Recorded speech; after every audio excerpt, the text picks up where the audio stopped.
Hi, and welcome to the first episode of Pints and Ports. You guys seem to like Julian and I talking about random stuff, so we thought we'd get together and have a chat over a couple of beers, sponsored, of course, and just discuss some of the tech issues of the day. They may not necessarily be blind related, but blindness will certainly enter into the conversations at some point. As always, our chats are sponsored by Heist Brewery. I will be drinking whatever this is. I'm not entirely sure. I didn't check. I'm sure it'll be great. There'll be a link in the description, and I hope you enjoy the conversation. Say hi, Julian. Hello. How goes, good sir? Yeah, not too bad, and that is really good. I don't know what it is, but it's good. It's just good. Yeah. I tell you what, I really liked the fluff one. The one Was that rhubarb one? Sort of, yeah. It was really good. I will get a box of that for sure next time I get in touch with the brewery, because it's so nice. I didn't think I'd like it at all, but I really, really do. Well, hopefully I'll have a hand at trying it sometime soon. Yeah.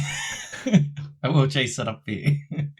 Apparently, Heist have an issue shipping to the United States, but they'll get there. I mean, he said it cleared customs. I haven't gotten any notification on my end, and I normally have notifications for that kind of stuff. Like the USPS will send me a quick notification about it. Hopefully, I don't know. He said he was sending it as live yeast samples. So. And that got me so excited. I was like, there's going to be live yeast in the beer. Yay! But nay. Sad times. Hey, maybe I'll brew my own for the channel. There you go. Have you ever brewed your own beer? I have, yeah. I prefer brewing cider, but I have brewed beer in the past, yeah. I've been inundated with a whole lot of mead, like homemade mead content. Mm-hmm. And it's got me kind of curious, because there are these people that do things like Mountain Dew mead or Coca-Cola mead, or just like flavored meads. That word has lost all meaning to me right now. Said it too much. You've been drinking too much mead. Yeah. Just a whole lot of IPAs. It's the fall season. It's appropriate. But there's this soda that I would want to try to see if I can make alcoholic and see if it tastes good. It might turn out like shit, because I've never brewed my own anythings before, so we'll see. A friend of mine, when we were probably 19 or 20, tried to brew his own wine, but he didn't have any grapes, so he used Vimto. And wait, what? God, what did he use? Vimto. It's do you have Vimto in America? I don't even know what that is, sir. It's like a cordial or a squash. Like, you would ordinarily add water to it before you drink it. Man, that's not awful. Wine then, is it? No. He used to bring it out at the end of drinking sessions when we'd run out of everything, and you just wanted that little bit of extra alcohol to tip you over the edge rather than caring about what it tasted like. And then it was still bad. When the thing you use to get topped off after being drunk still tastes bad, you know you fucked up. That just brings me back to when I used to drink High Life, the champagne of beers for a beer pong. Good Lord. Or PBR. That's going to set some people off. All right, so on the docket today, we have AI. That's what we're going to talk about. I've said to you before, I have mixed feelings about AI. I mean, I use ChatGPT for one thing at the moment. Oh, actually, that's not true. I use it for invoicing as well, because it remembers my invoice template. So I just say, I wrote this document, it's called this, and it has this many words. And then it just makes me a PDF, which is handy. But then I feel like I'm giving too much information to ChatGPT. But I'm too lazy to write out the invoices myself. But I use it primarily because I use speech to text a lot. I will finish a script. I will write at the top, the following document was created using speech recognition software. Can you please correct any errors? Put it in. And a job that used to take me probably 20 minutes for every 1,000 words takes less than 20 seconds for the whole document. I took like maybe 30 minutes out of my day to write a script to do that for me. Not a script, a plugin. Fair enough. Yeah. What, So for the invoices or for the corrections? Invoices, because all the data that goes into the plugin is 100% correct. So using my moonlighting, for example, the videos that I edit for Simon, my plugin will take in the exported time, the length of the video that's exported out, and that'll import it into my invoice automatically. And I actually have, beyond that, everything tied to my design documents, because, you know, I design, like, oddly enough, I don't use any AI assets for any of the shit that I work on. In my design tool, I have different pages for different projects that I've worked on for Simon, like the videos that I've made. So it'll take the file name of that page and it'll include it in as a, the title of the video that I'm invoicing him for. And based on that title, my plugin also knows whether or not it's from Brainblaze or Decoding the Unknowns. It'll put an icon to the left of it for him. So at a glance, you can just easily tell like which channel it's coming from. And then, the length of the video, the maths is done. So like all the amounts are calculated, and at the bottom, it's just there. And based on when the video was completed, it'll take that timestamp, like the last modified timestamp, and it'll throw it into the completed date range. So half an hour for that amount of work, and it automatically does it whenever I hit save. Yeah, it's probably easier. I mean, it doesn't require AI for me, but I'm sighted and I'm not hearing impaired. So things that I can easily take care of on my own rather quickly. Yeah, I'm lazy. I mean, I could write a script that does. If it's much more simple to invoice for a script that you get paid for by the word, than all that. I could do that. I'm just lazy. I mean, I would figure it'd take a little bit longer for you. No? Well, yeah, but that's because I'm rusty in code. I mean, I just don't do it anymore. I have no reason to, and I have no time to do it for fun, if you know what I mean. So it's just I don't code anymore. So yeah, it would take me a while. But beyond ChatGPT and whatnot, like what do you use AI actually for? Because right now it's music, speech to text, and vice versa. Images, having a conversational partner, apparently supplement for a friend if you're Simon. I think there's so many. He goes through. There's so many people disagreeing with him on things. I think he just likes having ChatGPT because it's always like, yeah, go for it. You do that. It's very. I don't like having a contentious talking partner. Yeah. I don't like to converse about topics that make me uncomfortable. And that's fine, but like all the time, I get it. Sometimes you just want someone to agree with you, The thing is like, I don't actually know how many people in real life that he's around actually disagree with him quite that often, because the dude is rather well balanced in terms of a lot of things. It's just the utterly insane YouTube comments. So, or his Twitter feed. Like, I saw the very first fucking episode where the dog genocide was mentioned. I'm like, makes sense. Like, you value human life more than, Oh, did that ever get out of hand? But it's been so much fun. Like, all the Brainblaze writers just tear him to shreds over it. And what he originally said wasn't even that bad, It's just... No. Again, it doesn't help that ran with it. It doesn't help that he has to blow it out of proportion a little bit either. Because he's said it many times, but like he's a lot more animated and like just a more hyped version of himself for brain blaze. I never understood why the man said Blaine Braze until I've said it in conversation enough where I've fucked it up and said Blaine Braze. And there's a science to it too. There's a linguistic science to why you fucking swap those two, like the L's and the R's. Really? Yeah. Apparently, I mean, I don't fucking know what it is anymore, but I heard about it a while ago. But it's just how maybe it's Western speech. I'm not sure if it's localized. It's just how those of us that have been colonized talk. But it's got to do with just how your brain typically processes R's and L's in quick succession. It's the same if you have like an M and M sound and a J sound together. Those two sounds do not go together. And while you can say it, your brain will always think that it's bad. Yeah. Yeah. Like, actually, here's a really, really good one. If you take the word enjoy, say you fucked up and typed it wrong and it's M-joy, try saying M-joy and just see what that does to you. Yeah, okay, I get it. Yeah. It's not comfortable, is it? No.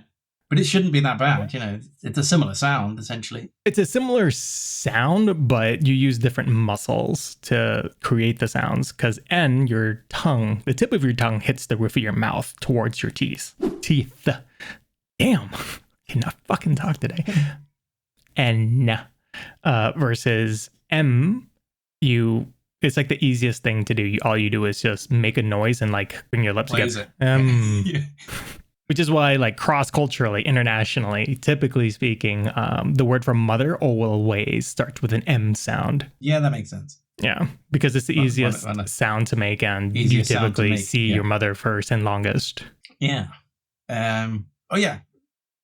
My wife brought up, we were talking about AI the other day, and she said she'd seen this thing online where if you ask any of the AI chat things to spell strawberry, it can't.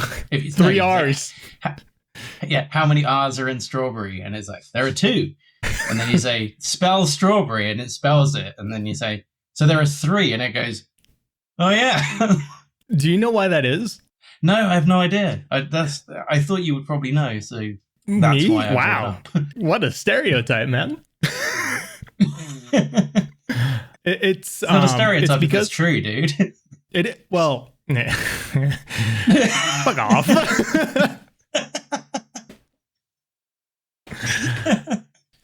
So it has to do with how the data is processed. So words, images, pixels, and whatnot, when it comes to getting translated to something a machine can collate, store, encode, decode, and read, it has to do with the tokenization of the data.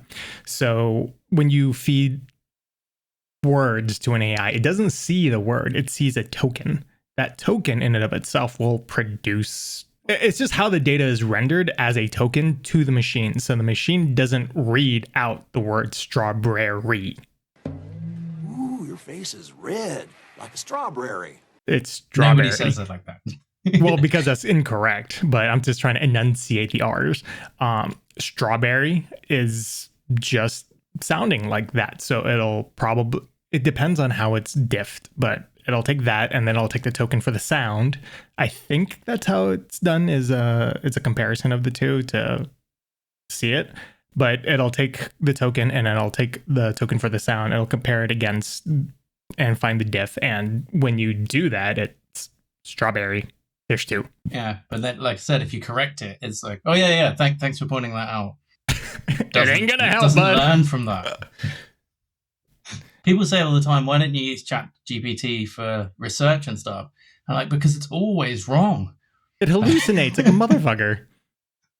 Not only that, but like depending on the session that you're in, like it's like your web browser. It caches things. So the more it caches, the more it's gonna hallucinate instead of retrying and looking up and learning. I don't know exactly how these algorithms are written, but at the end of the day, it's just a whole bunch of like, it's an intricate series of networks talking to each other. Granted, okay, it's not simple in the slightest. It is rather complex, but it's still just ones and zeros at the end of the day, dude. It ain't thinking. It's just being No, that's the fed thing. data. It's one of those misleading things, isn't it? Again, like vegetarian chicken, you know, it's not really chicken, and that's not really AI. Well, the vegetarian chicken is a dead giveaway because it ain't spelled like chicken. There's a U in there. I didn't know that. There you go. Yeah, typically whenever it's a meat fake. substitute, they'll spell it slightly differently. Like beef will be spelled like BE with like a long line over the EF. Chicken will be spelled with a U instead of an E. Things like that. I always find it really funny because my mom, like my mom, my wife, a whole lot of my Bay Area friends like to eat vegan and vegetarian. So the meat substitutes, some of them are really great, but their names just kill me. Like just call it a chicken substitute. Yeah. We know what it is. Those? They made their choice. Well, they like it. They like the taste of it. And honestly, depending on what it is, it tastes really good. Like you can't tell the difference. Like typically speaking, if you get chicken nuggets, but in vegetarian or vegan form, outside of like the texture slightly, can't tell the difference. Yeah, I used to get vegetarian hot dog sausages, and you can't tell the difference. There's an episode on The Simpsons about that shit. Is that? Yeah. This was an old one. It's like season 8 or season 9. Maybe in like season 7. This is when Lisa becomes a vegetarian and she goes to the Quickie Mart, and Apu is like, oh yeah, dude, I swapped out the hot dogs for vegetarian. Yeah. So, I remember that. I do remember that. Yep. I mean, like, if you take a second and you really chew it for a bit, like you're not eating the hot dog just for the sake of fucking eating. The texture is different. Like you can tell. It's just if you're eating it really quickly, you just want something that doesn't taste like garbage and will fill you up. Yeah, I can notice. Okay, so in terms of AI tool sets, then you don't use it for research. You use it for your invoicing. Is there anything else you use it for? Because I think the biggest contention for it is theft of intellectual property. Yeah, that's. I do use it, and I've demonstrated how on videos on here, because apps like Be My Eyes and PickyBot, which is a new one. I'm actually doing an interview with the person who created that app shortly, but they all use AI modeling to describe the pictures. So yeah, I do use it for that a lot. You take a picture and it tells you what the picture is, or when people post pictures of text from like library archive stuff, OCR isn't as good as just using AI to read the text from a picture. I mean, okay. See, I generally don't use AI for any of my stuff, even though it would make my life significantly easier, especially when I work on something like decoding the unknown. There are not a lot of video assets out there, or visual assets as a whole, for things that I've worked on with DTO, like Casper Hauser. Fuck off. Trying to find sources that go that far back in Germany is a little difficult, especially that I can fairly use. But, I'm a designer by trade, so I'll just design my own stuff. But it would be really easy just like write out a prompt and get, 7 iterations of something in like 10 minutes. But I actually do use AI, just not in my professional shit. So I would say I use AI passively rather than, apart from invoices, rather than creatively. I run my shit locally. Like I built a little server that is isolated from the net, and there are a couple of training models out there that I just trained it on a whole bunch of stuff that is actually fair use or that I made. So I use it. I mean, it really helped with inspiration. Like it's active, but it's kind of like the end result doesn't get used in my work, but it affects my work. Like if I have a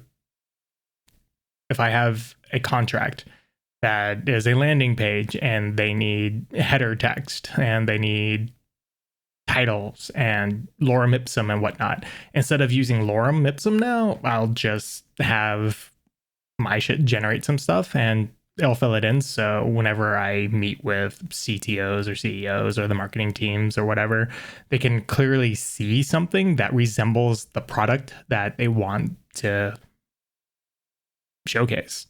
But the end result will not be AI. The end result's never AI, but I use it as a source of inspiration because sometimes, like, especially if I've been doing design tokens or design system work for too long, I kind of get stuck in that mindset, and the marketing side of my head kind of like just goes away. So if I'm making a landing page, for example, and I need a 3-worded hero unit, I'll just have the machine learning algo generate me something like a SaaS product focusing in on AI products for a product that is like Google Sheets, but for corporations. It'll spit like 15 or 16 of them out to me, and I'll kind of see like the path of it, and I'll make something up on my own. And then if I just need filler text for marketing areas, like, you know, bullet points, but they're not really bullet points on the web. You know, they have like a little logo and a header, and then there's some text under it. Title sections, I'll just have it create some stuff, fix a few things, copy, paste it, done. But the marketing team overall will have changed it, because I will tell them, like in my contracts now, actually, the few of the contracts that I have, I actually put in my contract like a lot of the mock work or the wireframe text is going to be generated by machines. You will change this. You will not use this. This is not my work. And it definitely ain't fucking yours.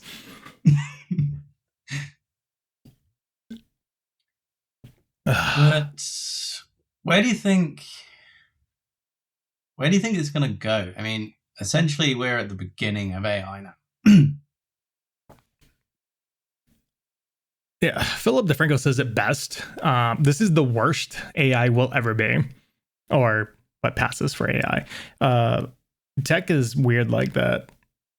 You know, iterations keep coming, and there will come a day, I think, where these things are actually going to start learning, and I don't know about get out of hand, but I think it might go to the route of 2 ways. Either completely rampant and we can't really turn it off, or we get smart and put in safeguards, Asimov style. And it'll just be like any kind of technological advancement throughout history. It'll take care of some mediocre, not mediocre, that's not the word I'm looking for. Tedious. Tedious jobs that as a people we could just automate.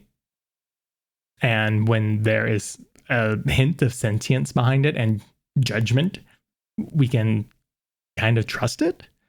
And we'll focus on building other newer things that kill people faster and more effectively. I read an article the other day, and somebody said that although we're not there yet, the way society has already accepted what we do have, are people. I mean, obviously, people in the know will know, but the average person, are they going to know when AI switches from clever networking to actual sentience? I think we'll know. There will be signs. Like, it won't hallucinate anymore. Well, actually, you know what, though? If it lies, can't really tell.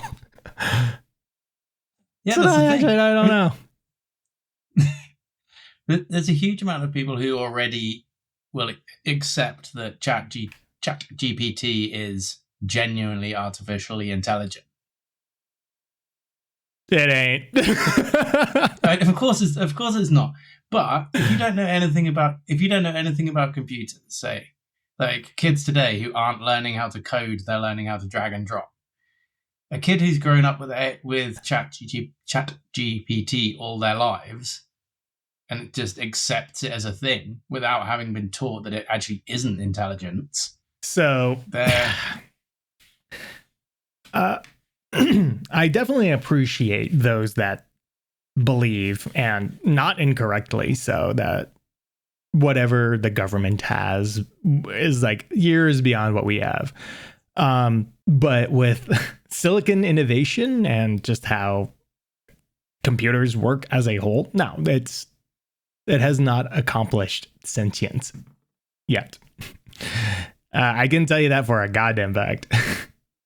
But do you know about this urban legend from Silicon Valley circa 2015? Oh, is it the dogs thing? Where was it dogs? And then it says it's a cat. Yeah. So do you want to just summarize that quickly, because probably people watching won't know. Yeah. So I mean, absolutely nobody will find this on the web because it's not fucking real. But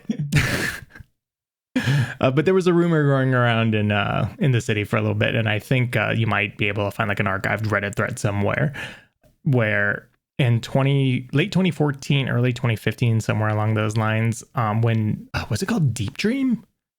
It was Google's very first image generation attempt, and they were trying to get it to learn cats.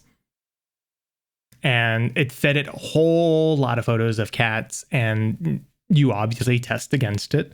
So after a certain point, you will feed it pictures of cats and then not cat. So it's basic binary, 0 or 1, yes or no. Cat, yes. Cat, no. Yes, no. Yes, no. Cat, not cat, not cat, not cat, blah, blah, blah, blah, blah. It goes on and on and on. And the story goes that on one such morning, an engineer came in and looked at the logs. Because, that's exactly what engineers do at the beginning of their morning, is just look at logs. And they found something odd. They found not a 1 nor a 0, but a 2. It went not cat, cat, not cat, dog. It qualified the no. It wasn't programmed to recognize anything except for cat or not cat. Computers don't work like that. Unless you fed it a different model from another database that tells you that that's dog, which the urban legend, and again, it is an urban legend, it doesn't specify. But if it did, that's your answer. It was fed another model to learn off of that probably came with a text description of this is a dog. It didn't learn out of the blue what dog is because there's nothing to learn from. It's like the very first person that ever saw an ostrich. It's like, oh, that's a big bird. That is not a small bird. They didn't call it a fucking ostrich. They named that shit later. Same thing with the urban legend. Like, they didn't pick out of thin air like, oh, this is dog. No, if that were actually true at all anywhere, it's because the data exists for this resembles a dog, and it learned it from that.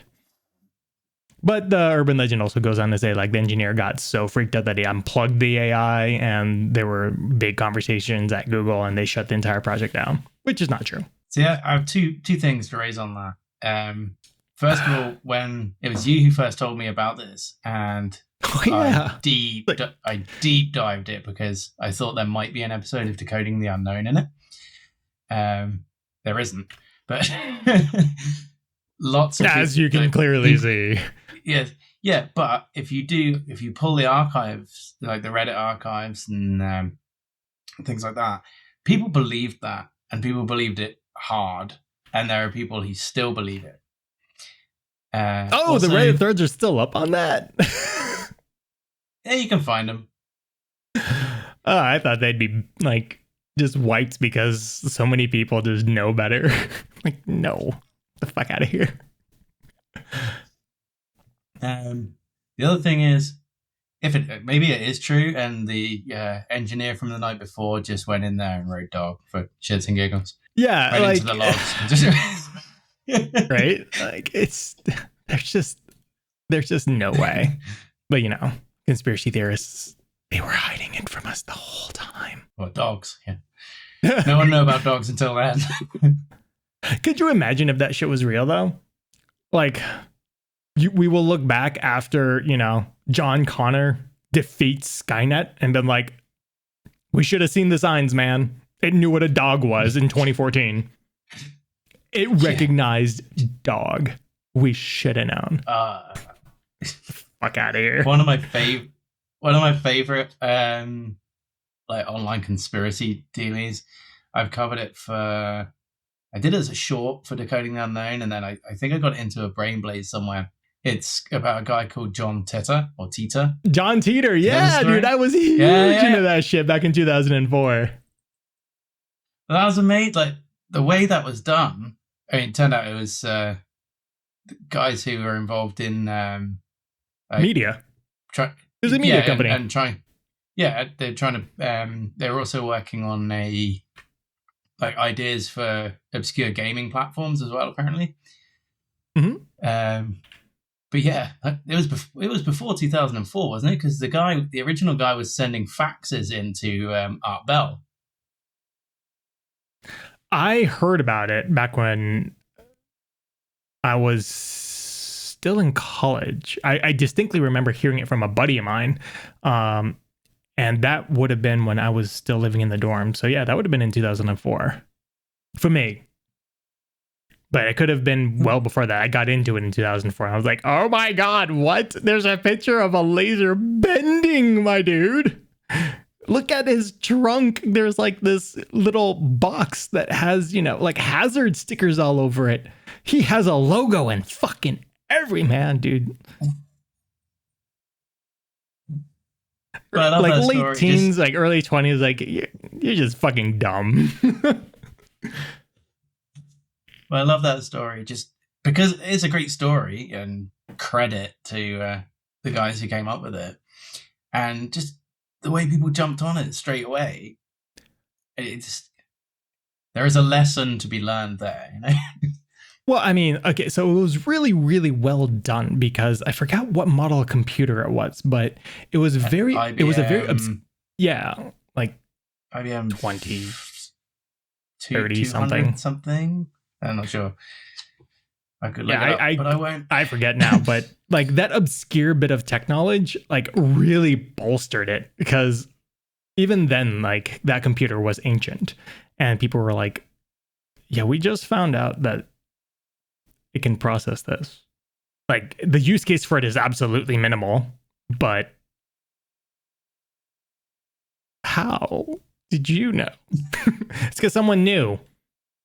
It was just found out. It's not a coincidence.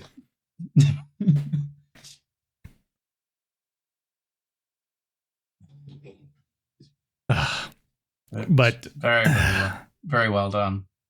I mean, like theories like that are intricate and really well done. Like it was probably one of the first viral things to happen. It just was taken in the wrong direction. Like, okay. One of the best viral stunts I've ever seen, and I don't even know if it can be categorized as viral anymore, but no, I guess it really wouldn't even be a stunt. But have you ever heard of the BioShock series of video games?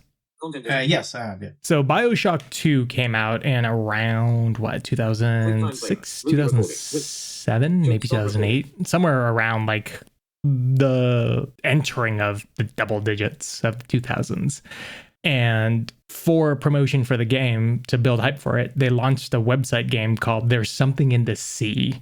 And it was an episodic game about a father who lost his daughter and went mad trying to find and investigate the missing events surrounding his daughter.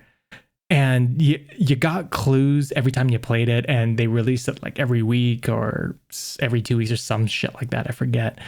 But I remember it being like the coolest fucking thing ever. And at the end of it, like, you know, you figure out that it's an intro into the lore of BioShock 2, which is fucking awesome. And when I got BioShock 2, like, I ran it through in the first night. Like, I did not put down my controller. And there were Easter eggs that you would find about the whole thing. It was really well done. Whilst we're on conspiracy theories, this has always got to be done. And that's a shout out to Birds Aren't Real, that guy. And Jaden Smith, because, you know, if trees aren't real, how can our eyes be real? I mean, come on. It's logic. Everyone knows this shit. Yeah. Like shit you learn in like the 7th grade. I didn't know about that. I mean, I was quite late to the online conspiracy theory, and I missed Birds Aren't Real, and I learned about that from writing a short for Simon as well. And I was like, this is amazing. People are fucking dumb. Absolute legend. Yeah. I like it when conspiracy theories are pranks like that, and you know, they very obviously get found out very quickly. Okay, we're playing this game. A modern day conspiracy theory that you think is either true or has more to it than people think. This is a cheat, but the Kennedy assassination. Nah, you can't do that one. Why not? That one's so good. Are you talking about, like, you know, things that I would not talk about in my social circle? Or like freely admit within my social circle that I believe this. That's hard. I don't know, man. Like, I wanna say that I'm pretty rational. I'd like to believe that I am. I don't know. Is there one that you have? Maybe you talk about one and I'll think about if there's anything that I could believe. Harp. Ha, ha, I thought about it. I believe that harp is more than it does. Like people say that it does. It's that antenna array that's supposed to help us predict weather patterns. Okay. Are you vaguely familiar? I'm actually looking it up now so I don't sound insanely stupid. I knew a lot about antenna arrays from the days before I had friends and could drink in pubs and I was into ham radio. The High Frequency Active Auroral Research Program, or HARP, is a scientific endeavor. Is this the thing in the Arctic? Yeah. I do know, yes. Okay.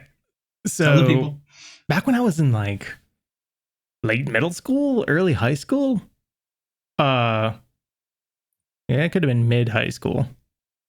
I forget. All I remember is my friend's dad was having a poker night, and this is the first time I played Texas Hold'em. Oh, okay, so it must have been my freshman or sophomore year. But my buddy's dad had my buddy and I play a few rounds, and it was like for low stakes. I think it was like $4 or $5. But his dad and his friends started talking about some things, and one of his friends had mentioned that he knew a buddy who knew a buddy, one of those things that works on a government project that, you know, can affect the weather towards anyone that doesn't agree with freedom. And then, you know, HARP became a thing, and like the conspiracy theories around it like started going. I'm like, oh, that I knew about that for a while now. Like that sounds familiar. That's not false. This is real. So I don't really believe it, but like I kind of do to like a small degree.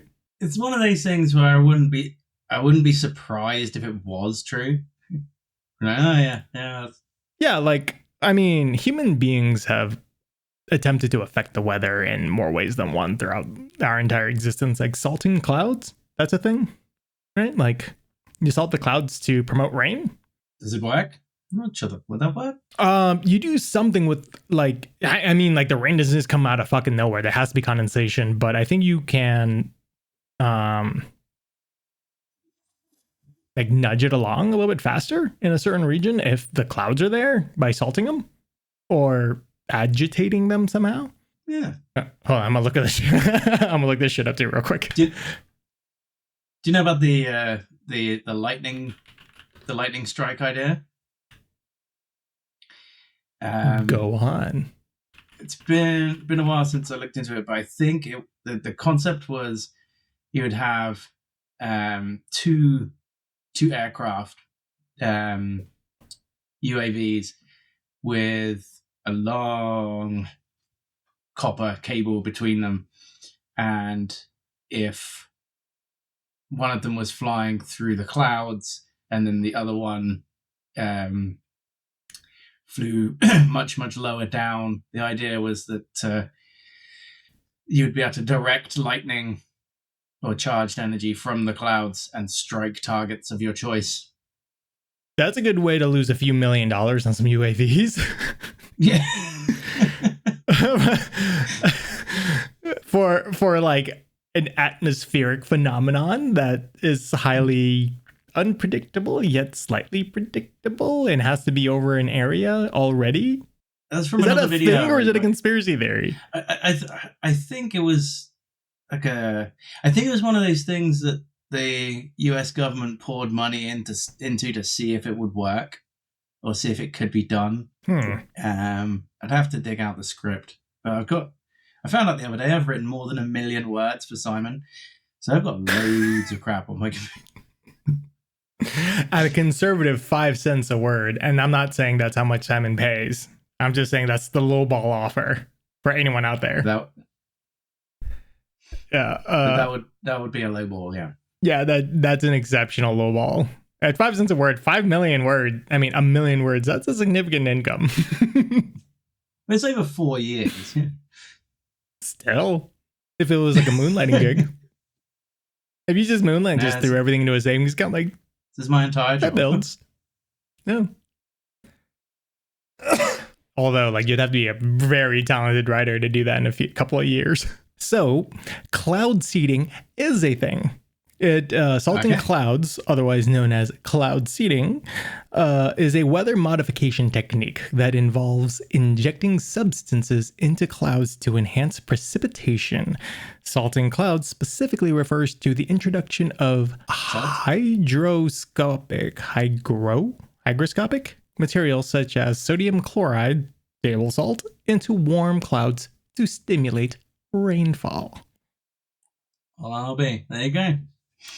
Yeah. So you don't need an antenna array. You can just... And I remember where I learned this from. Launch salt into the cloud.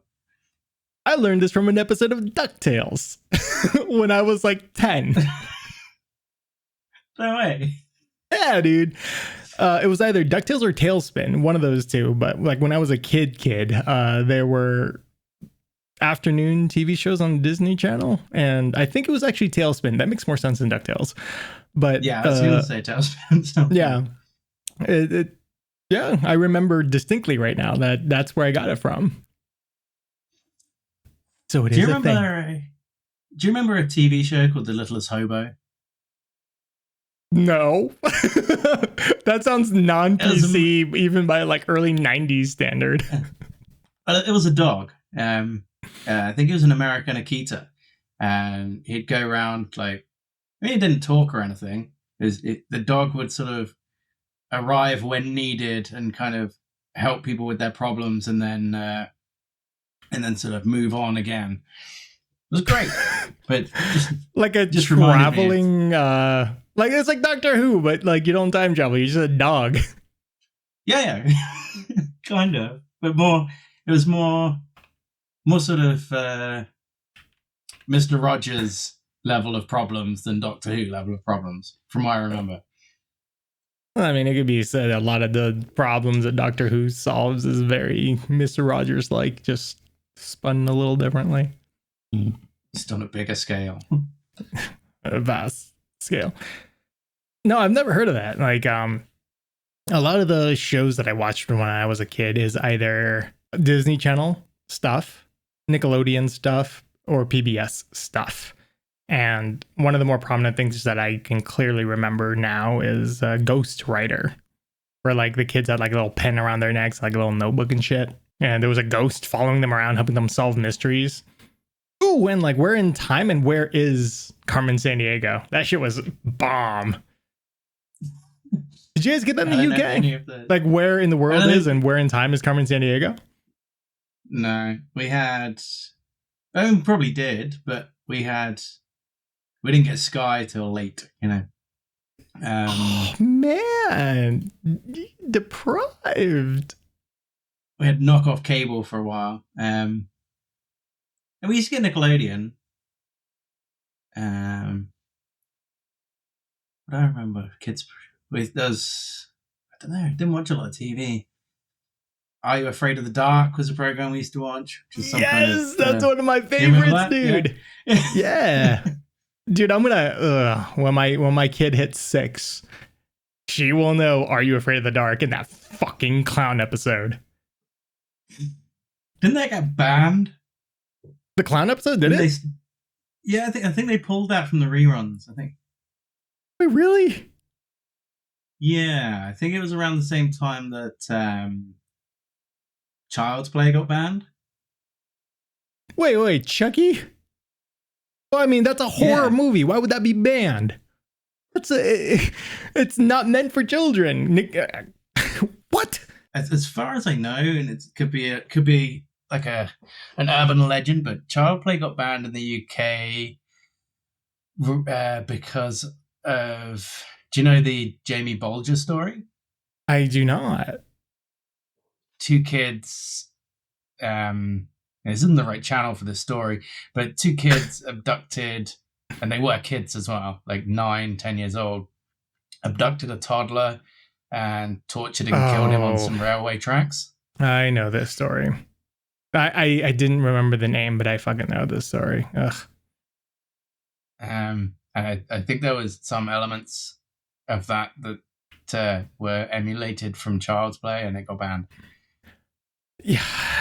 You don't ban media for shit like that.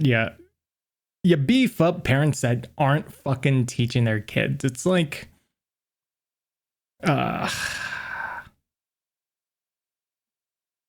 man, that episode gave me fucking trauma, dude. Do you remember the Goosebumps books? They were scary as shit as well. I had all of them up until like 135, or like. No, wait. I had it all the way up until a little bit after like Monster Blood 3 or 4. I know those were great, dude. I love those books. Yeah. When I was a kid, my younger brother used to read them to me. We used to after bedtime, we'd like sneak a torch on and he'd read them and we'd be terrified. It was good times. Wait, hold on. I thought that was a cliche. Like hiding in the bedroom, turning on a flashlight or a torch. No. That's a real thing. Yeah, well, we used to do, yeah. I mean, like, I never really had a bedtime. So I could just read. Especially if I wasn't watching TV, it was encouraged that I read. Well, there was nothing. We only had 4 channels. There's nothing to watch, you know. I guess. After 7 o'clock, it was the news and like, you know, soap operas and stuff.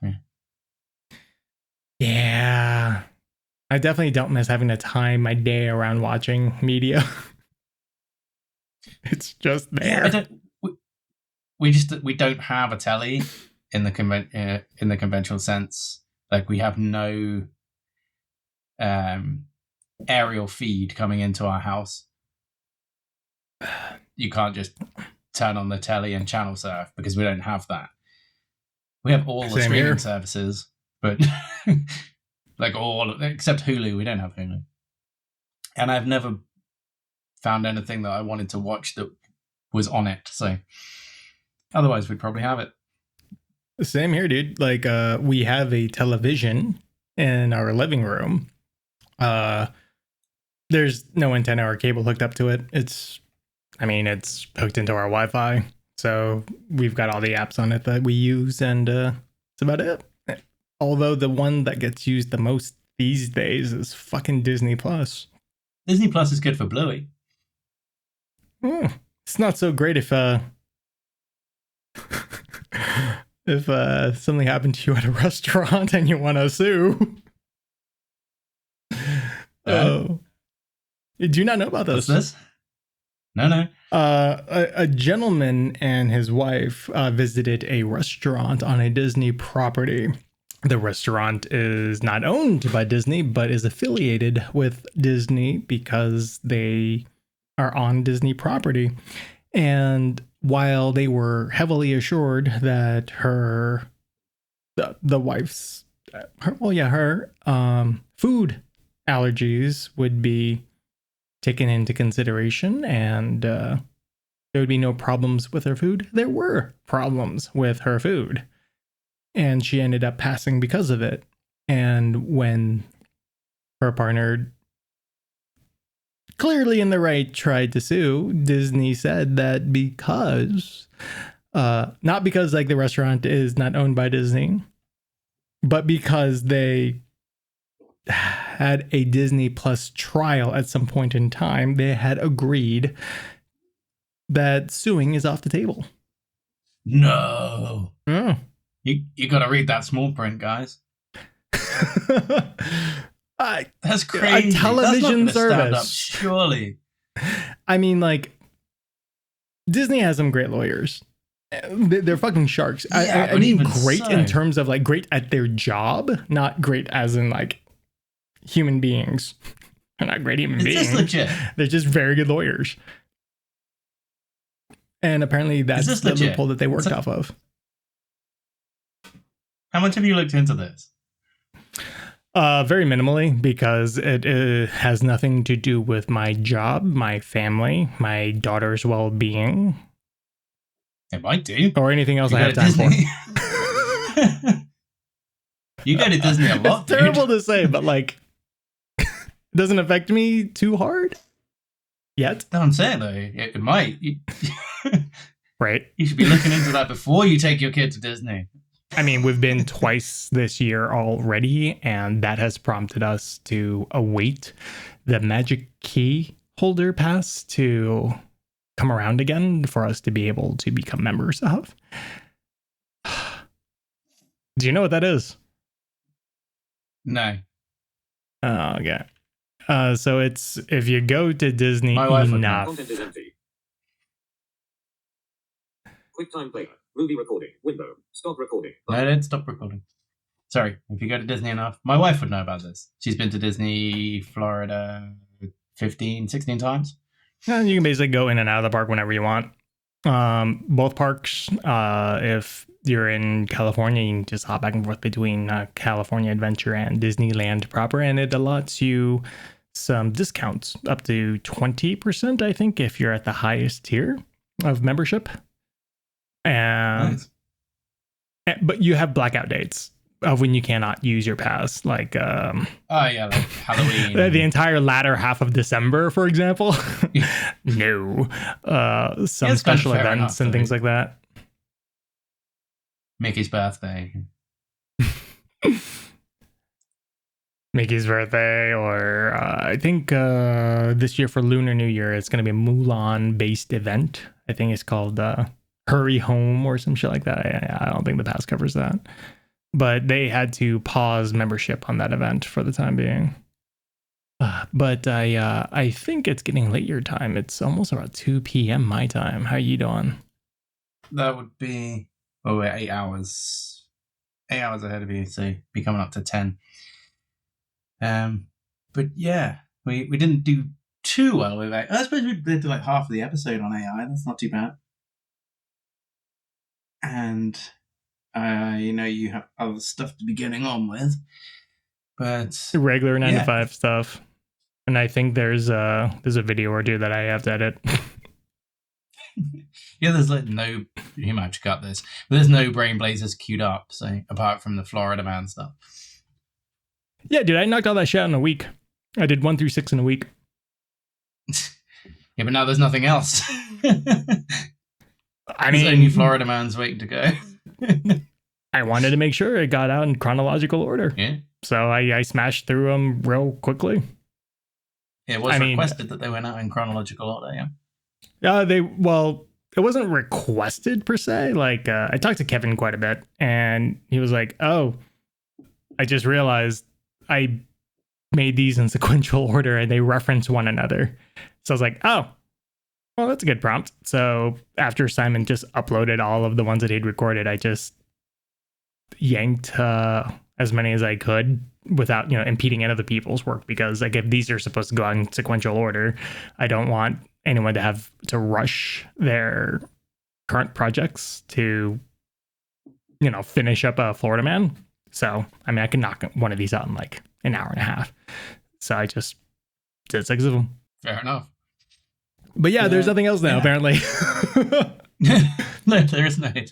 I was looking, I thought, something will be coming out this week. I'll have a look to see what it is. It's just nothing. It's Florida Man Friday. Yeah. I mean, But at least that's something. yeah, that's for sure the thing.